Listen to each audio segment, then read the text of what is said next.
আসসালামু আলাইকুম। আমন্ত্রণ জাগো টিভি নিউজে, সঙ্গে আছে আমি আফরিন সুমনা। শুরুতে জানিয়ে দিচ্ছি সংবাদ শিরোনামগুলো। ফের সীমান্তে উত্তেজনা, ইসরায়েলের বিরুদ্ধে যুদ্ধের জন্য প্রস্তুত মিশরের সশস্ত্র বাহিনী। পিছু হটলেন ট্রাম্প, ইরান আমেরিকা সরাসরি বৈঠকের ঘোষণা, পারমাণবিক চুক্তি হবে নাকি যুদ্ধ। হুথিদের বড় হামলা, তেল আবিবে ড্রোন স্ট্রাইক, রেড সিতে মার্কিন যুদ্ধ জাহাজে ক্ষেপণাস্ত্র আক্রমণ। 1 বছর আগে ইসরায়েলের রকেট ও বিস্ফোরক পাঠিয়েছিল ভারত। গাজায় হত্যা জোন তৈরি করছে ইসরায়েল, দখল করছে অর্ধেক ভূখণ্ড। বাংলাদেশের শুল্ক আরোপ নিয়ে ট্রাম্পের সমালোচনা, নোবেল জয়ী অর্থনীতিবিদের। তুরস্কের সঙ্গে সমস্যা থাকলে ঠিক করে দেব, নেতানিয়াহুকে বললেন ট্রাম্প। দর্শক, শিরোনামগুলো শুনছিলেন, এবার জানিয়ে দিচ্ছি বিস্তারিত।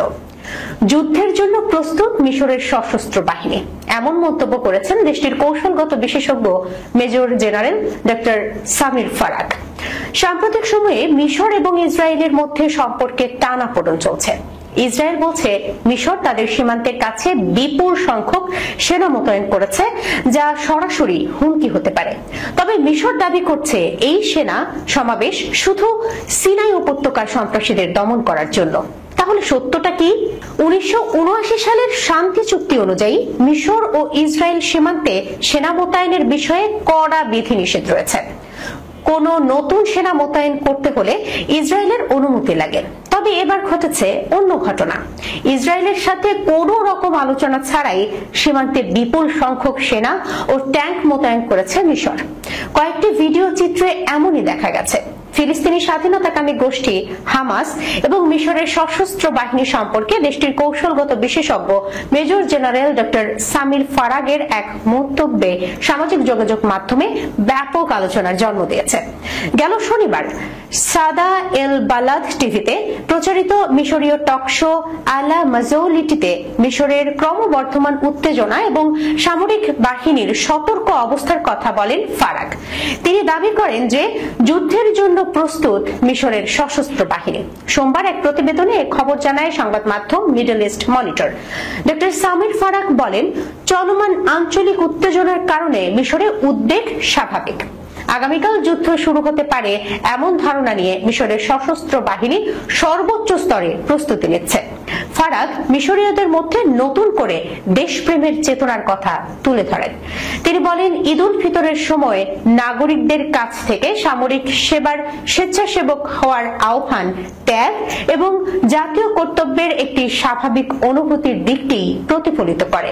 ফিলিস্তিনিদের পুনরুজ্জীবিত করার ক্ষেত্রে হামাসের ভূমিকার কথা উল্লেখ করেন ডক্টর ফারাক। এর তুলনা করেন আলজেরিয়ার স্বাধীনতা সংগ্রামের সাথে। মিশরের প্রতি নমনীয় হিসেবে বর্ণনা করে হামাসের প্রশংসা করেন ফারাক, বিশেষ করে গাজায় যুদ্ধ পরবর্তী শাসন ব্যবস্থার প্রস্তাবে সম্মত হওয়ার জন্য। তিনি ভবিষ্যতের আলোচনায় হামাসকে আরো নমনীয় হওয়ারও আহ্বান জানান। তিনি আরো বলেন, হামাসের আর আগের মতো সামরিক শক্তি নেই, তবে সীমিত সম্পদ থাকা সত্ত্বেও তারা সাহসিকতার সাথে লড়াই করেছে। সূত্র মিডল ইস্ট মনিটর। পিছু হটলেন ট্রাম্প, ইরান আমেরিকা সরাসরি বৈঠক, পারমাণবিক চুক্তি হবে নাকি যুদ্ধ। সম্ভাব্য পারমাণবিক চুক্তি নিয়ে যুক্তরাষ্ট্র ও ইরান আগামী শনিবার সরাসরি আলোচনা করবে বলে ঘোষণা দিয়েছেন মার্কিন প্রেসিডেন্ট ডোনাল্ড ট্রাম্প। একই সঙ্গে ট্রাম্প হুমকি দিয়েছেন, আলোচনা সফল না হলে ইরানের সামনে বড় বিপদ রয়েছে। এদিকে ইরানের পক্ষ থেকেও বৈঠকের বিষয়টি নিশ্চিত করা হয়েছে। খবর বিবিসির। ইরান যুক্তরাষ্ট্র উত্তেজনার সবশেষ খবর জানাচ্ছেন মারিয়াম হাবিবা। হোয়াইট হাউস সূত্র নিশ্চিত করেছে, পারমাণবিক চুক্তি ইস্যুতে ইরানের সঙ্গে যুক্তরাষ্ট্রের বৈঠকটি হবে আগামী শনিবার ওমানের রাজধানী মাস্কাটে। মার্কিন প্রেসিডেন্ট ট্রাম্প বলেছেন, ওয়াশিংটন ও তেহরানের মধ্যে খুব উচ্চ পর্যায়ে আলোচনা হবে। সম্ভবত একটি চুক্তি হতে চলেছে যা দুর্দান্ত হবে।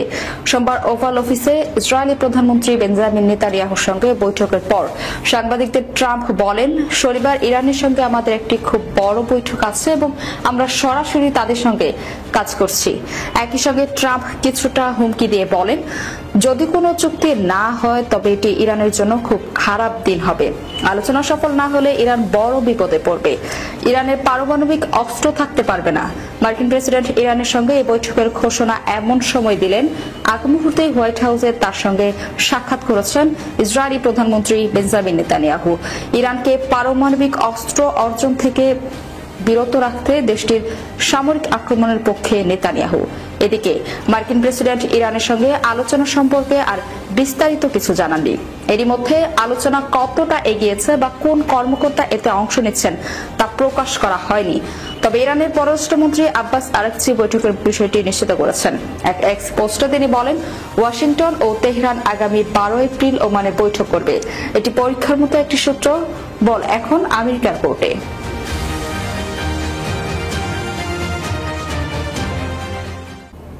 হুথিদের বড় হামলা, তেল আভিভে ড্রোন স্ট্রাইক, রেড সিতে মার্কিন যুদ্ধজাহাজে ক্ষেপণাস্ত্র আক্রমণ। ইয়েমেনের হুথি গোষ্ঠী সোমবার রাতে জানিয়েছে যে তারা ইসরায়েলের তেল আভিভে একটি সামরিক ঘাঁটিতে এক ঝাঁক ড্রোন হামলা চালিয়েছে এবং লোহিত সাগরে দুটি মার্কিন ডেস্ট্রয়ার জাহাজে ক্ষেপণাস্ত্র ও ড্রোন দিয়ে হামলা করেছে। বিস্তারিত প্রতিবেদনে।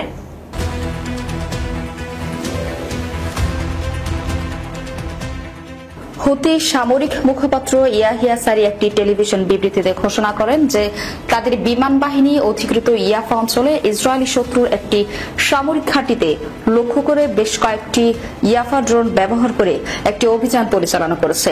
সারি আরো যোগ করেন যে আরো একটি পৃথক অভিযানে রেড সিতে অবস্থিত দুটি আমেরিকান ডেস্ট্রয়ার জাহাজকে একাধিক ক্ষেপণাস্ত্র ও ড্রোন দিয়ে লক্ষ্যবস্তুতে পরিণত করা হয়েছে। হুথিদের এই দাবি সম্পর্কে এখনো কোনো মন্তব্য করেনি যুক্তরাষ্ট্র। তবে ইসরায়েলি সামরিক বাহিনী জানিয়েছে যে সেদিন আগেই তাদের বিমান বাহিনী পূর্ব দিক থেকে আসা একটি ড্রোনকে ইসরায়েলি সীমানায় প্রবেশ করার আগে আটক করেছে। ইসরায়েলের আর্মি রেডিও নিশ্চিত করেছে যে ড্রোনটি ইয়েমেন থেকে উৎক্ষেপণ করা হয়েছিল। গত মাসে মার্কিন প্রেসিডেন্ট ডোনাল্ড ট্রাম্প বলেছিলেন যে তিনি হুথিদের বিরুদ্ধে শক্তিশালী সামরিক অভিযান চালানোর নির্দেশ দিয়েছেন এবং পরে তাদের সম্পূর্ণভাবে ধ্বংস করার হুমকি দেন। হুথি নিয়ন্ত্রিত স্বাস্থ্য মন্ত্রণালয়ের তথ্য অনুযায়ী 25 মার্চ থেকে ইয়েমেন জুড়ে মার্কিন বিমান হামলায় অন্তত 76 জন বেসামরিক নাগরিক নিহত এবং 182 জন আহত হয়েছে। গাজা উপত্যকার ফিলিস্তিনিদের সংহতি জানিয়ে 2023 সালের নভেম্বর থেকে হুথিরা রেড সি, আরব সাগর, বাব আল মান্দান প্রণালী এবং এডেন উপসাগরে জাহাজগুলোকে লক্ষ্য করে আসছে। ইসরায়েলের গাজায় সাহায্য প্রবেশে বাধা দেওয়ার প্রতিবাদে জাহাজগুলোকে আবার লক্ষ্য করা শুরু করার হুমকি দেওয়ার পর এই বিমান হামলার অভিযান শুরু হয়। গাজায় স্মরণকালের ভয়াবহ বর্বরতা চালাচ্ছে ইসরায়েল। প্রতিনিয়ত দীর্ঘ হচ্ছে লাশের সারি। গাজাবাসীর ক্রন্দনে ভারী হচ্ছে আকাশ বাতাস। নারী, পুরুষ, শিশু নির্বিচারে হত্যা করছে দখলদার ইসরায়েল। বিশ্বের বিভিন্ন দেশ থেকে অস্ত্র শস্ত্র যাচ্ছে ইসরায়েলে, যার মধ্যে রয়েছে আমাদের প্রতিবেশী দেশ ভারত। গত বছরের জুনে ইসরায়েলের কাছে রকেট ও বিস্ফোরক রপ্তানি করেছিল ভারত। কাতার ভিত্তিক গণমাধ্যম আল জাজিরা এই তথ্য জানিয়ে একটি প্রতিবেদন প্রকাশ করেছিল। সেখানে বলা হয়েছিল, বোরকাম নামের একটি মালবাহী জাহাজ গত 15 মে ভোরে স্পেনের কার্তাহেনা বন্দরের উপকূলে এসে পৌঁছায়। পরে ফিলিস্তিনি পতাকা উড়িয়ে জাহাজটির বিরুদ্ধে বিক্ষোভ প্রকাশ করে স্পেনের জনগণ। তাদের অভিযোগ, জাহাজে করে ইসরায়েলের জন্য অস্ত্র নিয়ে যাওয়া হচ্ছে। এজন্য তারা কর্তৃপক্ষের কাছে এই সন্দেহজনক জাহাজ পরিদর্শন করার আহ্বান জানায়। তবে এই বিষয়ে দেশটির সরকার কোনো সিদ্ধান্ত নেওয়ার আগেই বোরকাম নামের জাহাজটি স্লোভেনিয়ার বন্দরে কোপারের উদ্দেশ্যে রওনা হয়ে যায়। তাই বিষয়টি নিয়ে সন্দেহ আরো ঘনীভূত হয়। আল জাজিরার হাতে কিছু নথি এসেছে, যা থেকে জানা গেছে জাহাজটিতে ভারত থেকে নিয়ে আসা বিস্ফোরক উপকরণ বোঝাই করা ছিল, আর এর শেষ গন্তব্য ছিল ইসরায়েলি বন্দর আশদোদ, যা গাজা উপত্যকা থেকে প্রায় 30 কিলোমিটার দূরে। গত 2 এপ্রিল চেন্নাই থেকে ছেড়ে আফ্রিকার পাশ দিয়ে ঘুরে গেছে জাহাজটি এবং লোহিত সাগরের হুথিদের সম্ভাব্য হামলা এড়াতে এই বিকল্প ব্যবহার করা হয় বলে মেরিন ট্র্যাকিং সাইটের তথ্য থেকে জানা গেছে।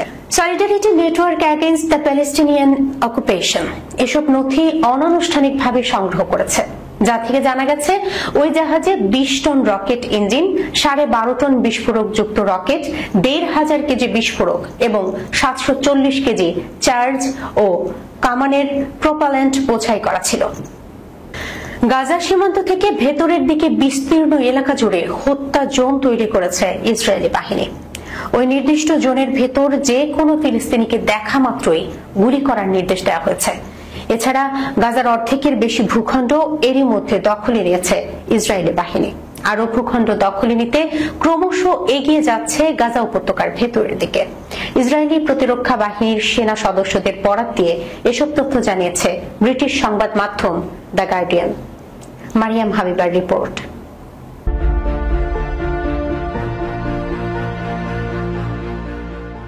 গাজা সীমান্তের হত্যা জোন ওই সেনা সদস্য জানিয়েছেন, গাজা সীমান্তের ভেতরে 1 কিলোমিটার এলাকা জুড়ে বাফার জোন নামে ওই হত্যা জোন তৈরি করা হচ্ছে।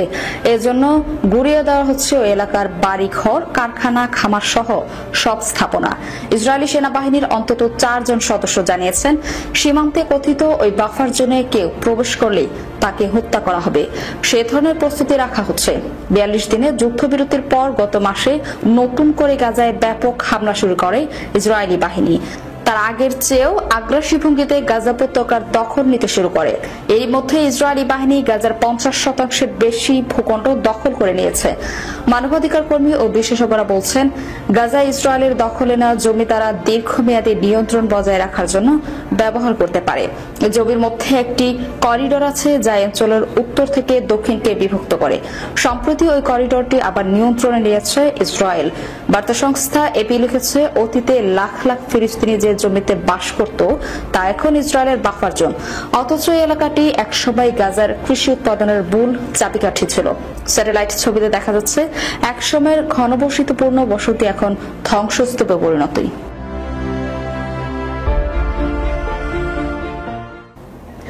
বাংলাদেশ থেকে আমদানিকৃত পোশাকের উপর উচ্চ শুল্ক আরোপের বিষয়ে ট্রাম্প প্রশাসনের সমালোচনা করেছেন নোবেল পুরস্কার জয়ী অর্থনীতিবিদ পল ক্রুগম্যান। তিনি এই সিদ্ধান্তকে ভুল পদক্ষেপ বলে উল্লেখ করেন। সংবাদ মাধ্যম নিউ ইয়র্ক টাইমসের দেয়া এক সাক্ষাৎকারে নোবেল জয়ী এই অর্থনীতিবিদ এমন মন্তব্য করেন। সাক্ষাৎকারে পল ক্রুগম্যান বলেন, বাংলাদেশের পোশাকের উপর উচ্চ শুল্ক দেওয়ার ধারণা সম্পূর্ণ ভুল। বিস্তারিত থাকছে প্রতিবেদনে।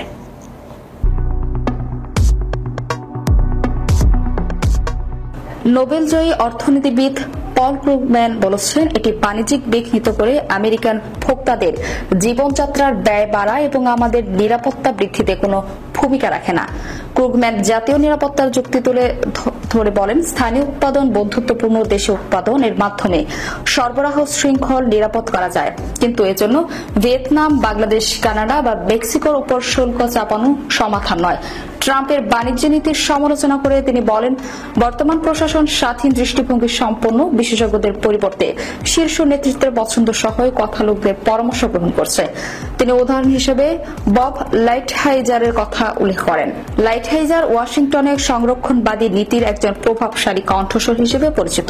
ক্রুগম্যানের মতে, লাইটহাইজার একজন জ্ঞানী ও স্বাধীনচেতা ব্যক্তি, কিন্তু তাকে বর্তমান প্রশাসনে গুরুত্বপূর্ণ ভূমিকা দেওয়া হয়নি। তিনি বলেন, সম্ভবত স্বাধীন মতামত এবং ডোনাল্ড ট্রাম্পের প্রতি অন্ধ আনুগত্য না থাকায় তাকে বাদ দেওয়া হয়েছে। তিনি হয়তো বলতেন না, বাংলাদেশের উপর শুল্ক আরোপ করা উচিত নয়। এদিকে যুক্তরাষ্ট্রের সাথে দ্বিপাক্ষিক বাণিজ্য ঘাটতি কমাতে বাংলাদেশ 100টি নতুন আমেরিকান পণ্যে শুল্কমুক্ত প্রবেশাধিকার দেওয়ার প্রস্তাব করেছে।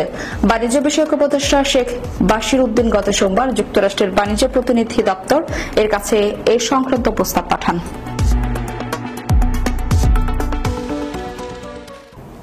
তুরস্কের সঙ্গে ইসরায়েলের কোনো সমস্যা থাকলে ঠিক করে দেবেন বলে মন্তব্য করেছেন মার্কিন president Donald Trump.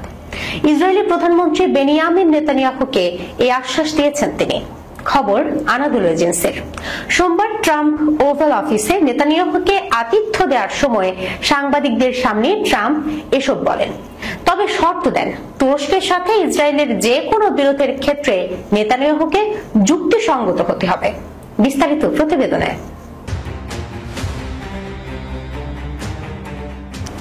Press briefing এর সময় রিসেপ তাইপ এরদোগানের প্রশংসা করেন মার্কিন প্রেসিডেন্ট ট্রাম্প। বলেন, তুরস্কের সঙ্গে আপনার যে কোনো সমস্যা থাকলে আমি মনে করি আমি সমাধান করতে পারি। আমি বলতে চাইছি, যতক্ষণ আপনি যুক্তিসঙ্গত থাকবেন ততক্ষণ আমি আছি। আপনাকে যুক্তিসঙ্গত হতে হবে, আমাদের যুক্তিসঙ্গত হতে হবে। নেতানিয়াহুর উদ্দেশ্যে একটি ডাকনাম ব্যবহার করে তিনি আরো বলেন, যদি তুরস্কের সাথে আপনার কোনো সমস্যা থাকে আমি সত্যি মনে করি আপনি তার সমাধান করতে পারবেন। আপনি জানেন তুরস্ক এবং তাদের নেতার সঙ্গে আমার খুব ভালো সম্পর্ক রয়েছে। আমি মনে করি আমরা এটি সমাধান করতে সক্ষম হব। তাই আমি আশা করি কোনো সমস্যা হবে না। আমার মনে হয় না কোনো সমস্যা হবে। ট্রাম্প বলেন, এরদোয়ানের সাথে তার দুর্দান্ত সম্পর্ক রয়েছে। এরদোয়ানকে একজন কঠোর লোক এবং খুবই বুদ্ধিমান বলে উল্লেখ করেন ট্রাম্প। মার্কিন প্রেসিডেন্ট এও জানান, এরদোয়ান এমন কিছু করেছেন যা কেউ করতে পারেনি। তিনি বিশ্বাস করেন তুরস্কই গত ডিসেম্বরে সিরিয়ার সাবেক দীর্ঘকালীন শাসক বাশার আল আসাদের পতনের পরিকল্পনা করেছিল। ডোনাল্ড ট্রাম্প বলেন, আমি বলেছিলাম অভিনন্দন, আপনি এমন কাজ করেছেন যা 2000 বছরে কেউ করতে পারেনি। আপনি ভিন্ন নামে সিরিয়া দখল করেছেন, কিন্তু একই জিনিস এরদোয়ান সারিগাটের মাধ্যমে এটি দখল করেছেন।